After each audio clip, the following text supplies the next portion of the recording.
But is there some way that we can change the routes without additional cost and efforts?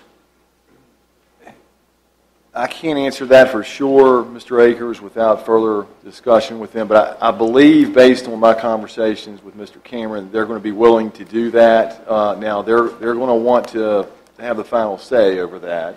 And the reason I bring the question up, about it, right, is, and I'm sure we did, and I apologize for not being at the last meeting, but when the YMCA opens, it's the fact that we want to have transportation and we want to be able to bring people from other parts of the county.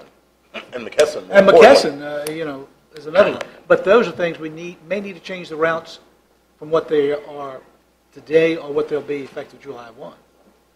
I think they're receptive to that as long as they believe Could we, and I'm not saying stop this process, but could we go ahead and find out for sure so we'll know? I think that was one. Yeah, that was one we want to try to confirm that. Sure. Considering the factors we have, McKesson, different, maybe the YMCA, maybe other developments, we'd like to be able to have a little bit of input in the routes just to make sure that they satisfy our needs. Right. I think they're amenable to that. Okay. But I'll confirm that. We have until December to act on this. We just need to get we need to commit in writing by December for them to submit their application for state and federal grant funding. I think we basically said we were going to commit if we got the out clause and if we got the numbers. So we can go ahead and commit and again make sure that we communicate with them our desire to have some influence in the routes. And I think that's it. So I guess since Mr. Emerson is here, I probably need a motion to say we need to go ahead. Yeah, I figured you'd say that. All right, is there a motion to move ahead with the FRED funding or FRED service in the county, knowing now we've got a out clause in the 5-year contract they want us to sign and that our maximum maintenance would be $7,700 over the 5-year period? So move. Thank you. Is there a second? Second. Motion made by Mr. Akers, seconded by Mr. Underwood, that we move forward with the FRED funding. Discussion. All those in favor say aye. Aye. All those opposed, nay. Motion carries unanimously. Agenda item number 6 is discussion of the Governor's Task Force for Local Government Mandate Review. Mr. Chairman, members of the board, you have in your packet a copy of a letter from Governor McDonald regarding the creation of a task force for local government mandate review that has been created in connection with a law passed by the 2011 session of the General Assembly. A 5-member task force has been created. It consists of 4 locally elected officials and 1 city manager. And the whole point of the task force is to review state mandates imposed on localities and recommend either temporary suspension or outright permanent repeal. And the governor has asked, there was a conference call last week, he has asked that all local governments give input into which mandates that are unfunded are particularly burdensome or onerous and provide that information to the task force. You also have in your packet a list compiled by VACO, their senior leadership, of what they have identified as the most burdensome mandates, as well as a document compiled by Fran Hatcher that attempts to quantify the impact of some of the mandates on county government. So staff's looking for input from the board on what to provide to the task force in the way of priorities. Mr. Parton, I should have asked you this before, but you put together a list before this committee was formed. There was at least one member of the Governor's Reform Commission that lived in the county, and that member asked me for some information regarding mandates, and Mr. Parton put together some information at that time. I don't know if we've shared it with the rest of the board, which we should. And we should also include that in our response. So if you have that, or if any other board members has any particular item they think should be included, make sure they pass it to Mr. Parton. Because I think this is a case where more is better than less. Okay? I'm not so sure we shouldn't target at least our top three, because if you send everything, it just goes in a pile, and we haven't really enumerated what we think are the top three most burdensome. Well, that is a way to look at it. But then if we submit three and they don't do those three, but we got 25 others that we're still stuck with, that doesn't really help us either. Right? Well, if they look for rating and they say, okay, they send us everything, and we haven't really told them what we think the order is or the most expensive to us, I think there's a pitfall in just sending a laundry list of everything, because we haven't really enumerated what we think are the top issues. I would, if you look at the, We just need to pick some things. if you look at the information in the packet, it says they have a complete list of mandates available, and they give the website. But the interesting thing is, it says staff can provide paper copies of the 300-page report if requested by the board. So apparently, everybody else is turning in everything, and this is the 300-page report. So if I go in there with three, and everybody else has everything, tell me. I'm willing to be flexible. Let me just say How that does the board wish to go? at Top least priorities or from a everything? perspective. In talking to healthcare professionals and hospital administrative staff, one of the big things being on the Social Services Board is the Comprehensive Services Act. CSA. We currently spend county funds $500,000 a year. Actually, How better could we spend $500,000 a year? And if the health care reform comes that we see coming, they're saying that could be 5 times higher than it is today. So if we have an opportunity to get rid of one thing that we could save the most on, that's an unfunded mandate, to me that would be number one on my list. Just a thought from my side. Okay. I'm flexible and willing to look at however the board would like to do it. So, other options? I personally didn't like some of the things that had been shown here in this particular example, because these are some things that I believe local government should be doing. For instance, when it comes to social services, now I think we need to provide a certain amount of assistance to the citizens of the county. So I think we need to look at that. When we talk about the public animal holding facility required, I think we need a place to have animals. If you don't, you're going to have them running all over the county, and it's going to create more of a problem and more of a nuisance. So I think we have to have those things in place. Now, I think some of the things that we can look at is what they require the facility to be. I mean, it's almost like living in a hotel in some places. But I do believe that there are other mandates, and Mrs. Hatcher and I had this conversation earlier, that is not included in here, that I think is important and the county has certainly argued about. There are some educational mandates that are required on local governments that I believe we need to look at. The Comprehensive Services Act, I realize it's been expanded, but we were putting money into schools, and schools was using this money to take care of some of the students that are now in comprehensive services. We were giving monies to the Sheriff's Department. We were giving monies to social services. We were giving monies to all of these other agencies that help make up part of what's now being done for comprehensive services. So the $490,000 that we spent last year is not all new money. A lot of it was money that was in other agencies. Now, the amount of money has certainly increased because the number of people that go into comprehensive services has increased. But I do believe there are some things that, the E911 system, local governments are required service. I don't think that's an unreasonable mandate. I think it's something that we should have been doing. That's more and probably of a shouldn't have been federal thing now. Yeah, but it shouldn't have been something that we were mandated. But the to fact do. that it's narrow band, it's like the federal government said you have to change this technology. Right. So What I'm saying is these That's are not things it. that we have on the list, and if we approve this list, we're approving those things to be sent and shouldn't be sent. These are services we should be providing Okay. to the citizens of the county to begin with. I believe that if we fully looked at the mandates that we pay, and maybe it's the list that you have that we haven't No, that's the heard list about. you have. That's the list you have. Okay, are things that I think would be more important to the county and try. There are some transportation mandates that now that we're required to do that we have not been in the past, and we're not. Okay. Let's do this. Constitutional officers. Well, there's a list here for Constitution officers. Let's do this. You do have the list that Mr. Parton prepared originally. Okay. There are dollar figures associated with each of these. One in particular, VRS reimbursements to constitutional Yes. officers and staff. That's $106,000.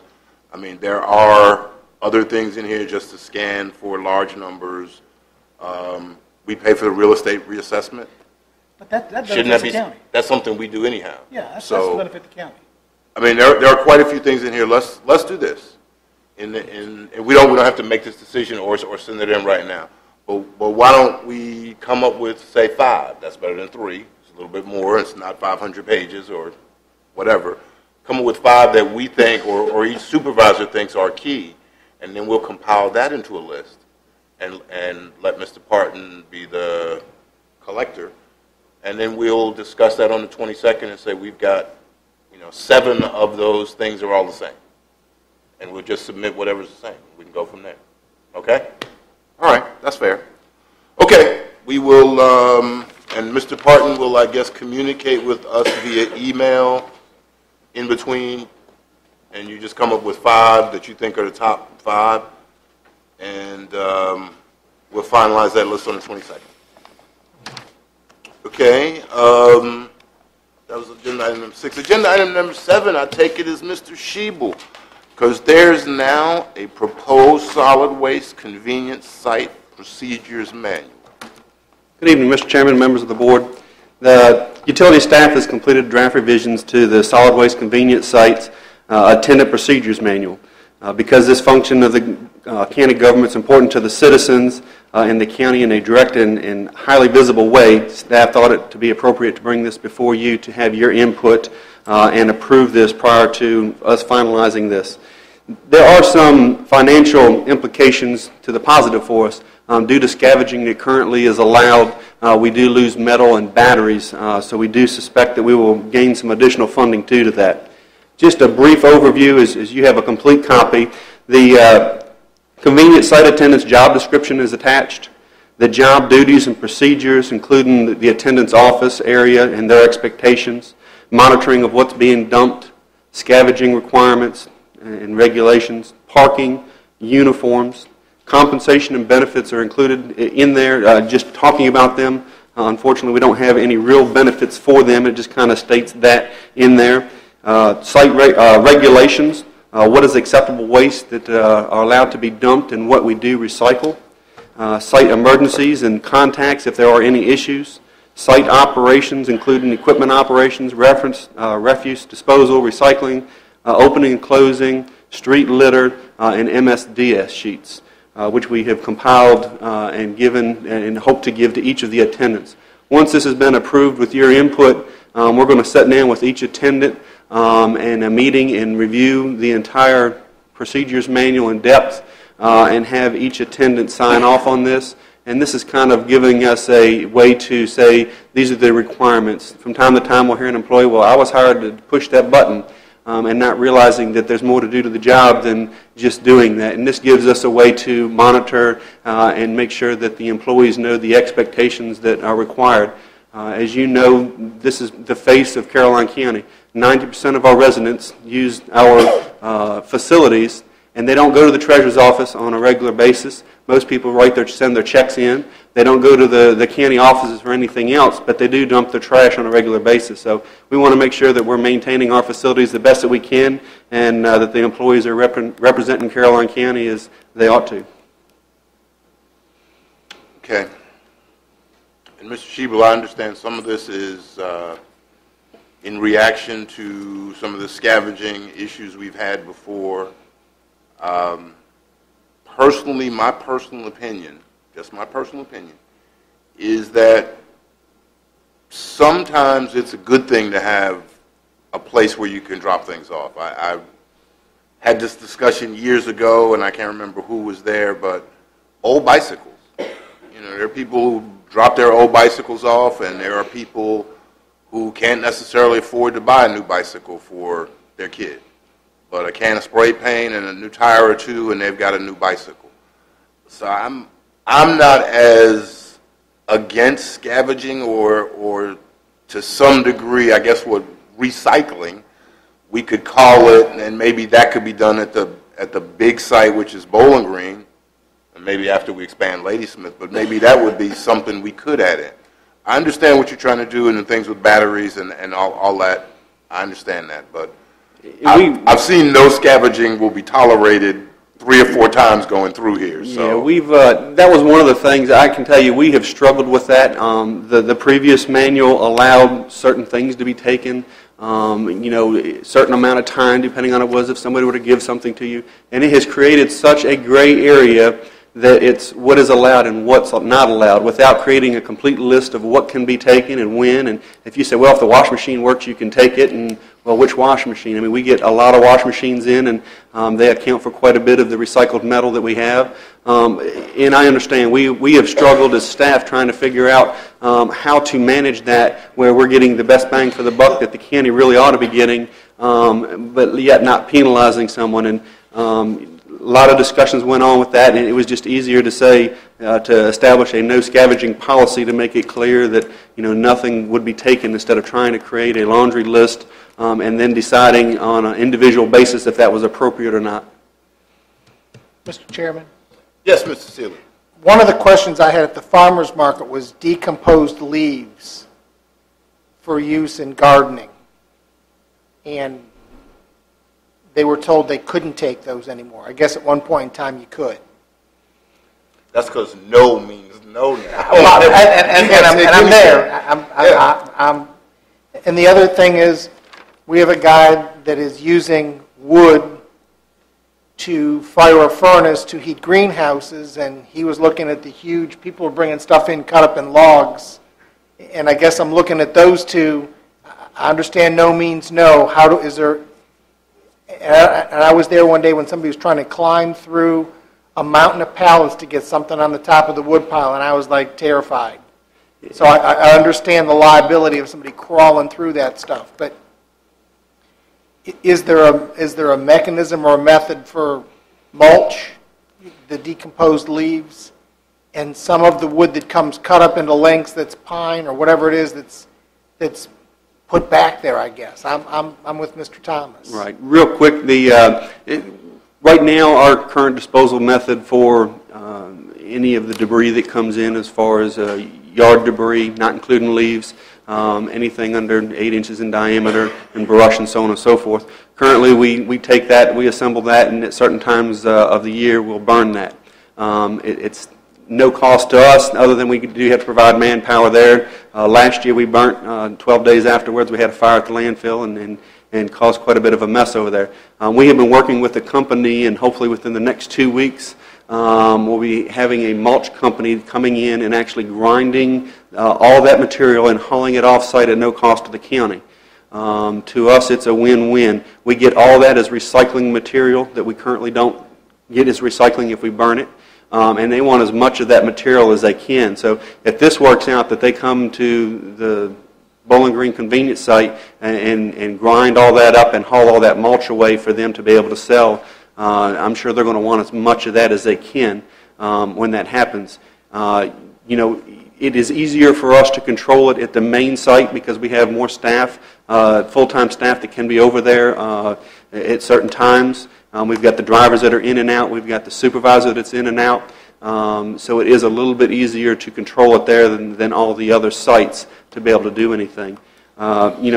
We do have a pile where leaves go because leaves, even though they don't weigh a whole lot, but if they get thrown into the open top containers, they take up a lot of volume for a little bit of nothing, and it costs us a lot of money hauling containers up and down the road with a ton or two in it. So what we have done is anything over a certain amount of bags would go to the Bowling Green site, and then we pile them in a pile. To me, that would make perfect sense to be able to use that and distribute that out of that, because that's not a cost to the county. It wouldn't be taking anything away. It's in a controlled environment, so the mulch and leaves that are in that area would be very easily to do that. Part of the issue we've got now is some of that really needs to be gone through. We need to clean that area up and start kind of from scratch. There's a lot of times people are dumping trash in there, and you don't know the difference between a trash bag, because right now people were just allowed to throw their bags in there. So you've got bags as well as the leaves, and the leaves really need to be dumped out of the bags so they could be mulched appropriately to do that. How about this, Joe? Say we do, we're going to collect all the stuff anyhow, right? Right. And you're going to transport it all to the Bowling Green site anyhow. That's correct. Why don't we set up something where you say once a month, the first Saturday of every month, anybody who wants to come over and take some things can have it. And then after that Saturday, you recycle it or get rid of it. And then there's some share. You still got the issue of, hey, can I have that washing machine? But everything goes into the, quote, recycling or whatever you want to call it area. And then at the end of that Saturday, it's gone. It's back into whatever.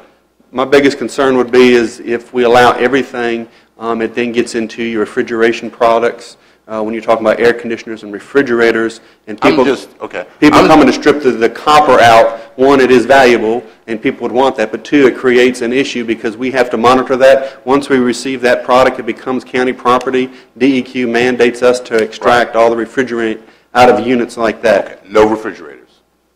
Okay. I'm just thinking about, I stuff in my house I got out of the landfill. There's a lot of people do. Right. There's sofas. Sometimes somebody bring a sofa and said, hey, I bought a new sofa. And the problem is it sits outside, it gets wet, and then people don't want it. There are things that could be recycled that people could use. Well, it's just, I'm trying to think of ways you can help somebody who might not be able to help themselves right now. Right. And, in all honesty, I didn't have a new bicycle until I was in high school. So I really don't want to know where they came from. But I'm sure I'm not the only one like that. And that's what we have to really look at is, times are hard. At 7, 8 years old, I don't care whether the bicycle is spray painted over. I got a bicycle. There are all sorts of things like that we can kind of help each other We will definitely go back and see if we can revise it and come up with a plan of trying to, to allow some scavenging within reason and bring that back to the board. We struggled a lot trying to come up with the gray area and spent a lot of time. That was really the hardest part of the entire manual because, it is such a variety of can you not, what can you? I could see it was a tough decision because, like I said, I saw no scavenging at all 4 or 5 times through the whole document. Batteries bring us between $5 and $7 a piece on batteries. No batteries. And people, I'm not going to give my kid a battery. Right. Well, there's just a lot of people, that's easy money. You come up to the site and you pick up 10, 15 batteries and you can carry them right up the road and get money. So, it's, we are trying to be cautious of the dollar and saving as much money as we can, but at the same time, we don't want to overburden our system or penalize, people that could use those things. See if you can kind of come up with something. Is there anybody else who had a... I do. Mr. Akers? Yes. You want something out of landfill, too? No. But one man's trash is another man's treasure. I've always heard that. That's my dad's philosophy. And so I think that's true. My concerns are more in line with the job description and requirements of the employees. I see under required knowledge, skills, and abilities, we say that the operator must be able to operate equipment under hazardous conditions. Why are we asking them to operate under hazardous conditions, and what are you considering hazardous conditions?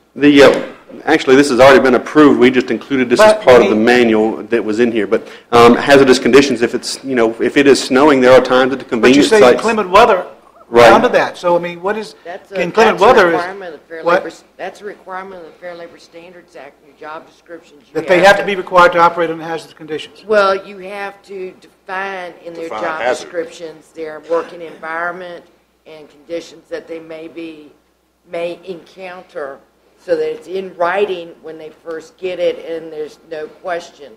Why would we want to make an employee operate equipment under hazardous conditions, and depends on what hazardous conditions are? Mr. Akers, I think that the definition of the job and the nature of the job makes it a hazardous condition because of anything of... There's machinery, and the machine could hurt you or something. The machinery can hurt you, but mainly I think it's the the bacteria and the airborne and all the different things that you're talking about. But we need to define hazardous. Hazardous to me means that there's live wires that you still must be able to handle. That's hazardous conditions. Any equipment that moves... That's not hazardous? Any equipment that moves is hazardous. It doesn't describe what hazardous is. So how can it not be? But in the that's an definition? OSHA standard, right? That's an OSHA standard. Any Right. piece of equipment that moves is a hazardous piece of equipment. Okay. Your lawnmower is a hazardous piece of equipment. And Okay. that's we don't have a choice. We need to, I think, clarify that for the employees to understand what we are talking about. Just generalization of hazardous conditions, to me, doesn't cut it. We need to clarify what those hazardous conditions are going to be. Well, I think you can. We can look at that. That's not an issue. We'll look at It's it. a general, hazardous is a general statement, not I don't specific. buy that. I don't believe that Or- that hazardous condition is just a general statement. You could say hazardous as defined by OSHA. Right. And that would be clarified. That may be something else. That is true. But just to say hazardous conditions, I mean, that doesn't cut it. Right, I agree with- It's in, the interpretation of individual as to what hazardous is. My other question is, how many employees are we going to lose for the education requirement? If this is a requirement that they have a high school education or a GED, how many employees are we going to lose? This wouldn't affect any of your current employees, Mr. Akers? And it does say preferred. I understand it says preferred, but I'm not sure that, does it take a high school education, do we Well, I mean, require that? Push the button. No. Again, it's preferred. It doesn't mean that it's going to necessarily eliminate someone who doesn't have it, but it is a preference. And he must maintain a valid Virginia driver's license? If someone brings him to work or her to work? What do we care how they get there as long as they get to work? I guess just making sure they're there in a timely fashion I don't know. and have reliable transportation. Typically, sometimes we'll put it must have reliable transportation instead of a driver's license. So reliable transportation could mean you'd bring me to work every day and as reliable as Reliable you are. transportation, I think, is fine, and we need to probably look at reliable, but to require them to have a Virginia driver's license, I mean, maybe someone that's lost their driver's license and need a job, and we give them a job. But according to this, they can't get a job with us. The other question has to do with the attendants assisting customers with their trash, bags of trash. Now, I know that sounds great, and maybe something we want them to do, especially the handicapped or someone that's physically unable to do that. But then we don't say, we say to assist customers who are physically limited. But another place I think we say they are to assist unloading of trash. I don't know if that's something that we wanted to do. And I'm only asking these questions. The other has to assure the road on which the site is located is clean of litter in the vicinity of the site. Now, my question is, if we are saying to the employees, you must go out on the roadway, and I know with the one at Ladysmith, there's an extremely sharp curve just before you get to the site, coming from Route 1 south of Ladysmith. What happens if that individual gets hit by a vehicle? He's out there cleaning up trash in the roadway. Do I? With no benefits. With no benefits. He's getting no benefits. Insurance. Why are we requiring that? That was really in there because of the complaints that we get from board members to clean the trash up in front of the sites.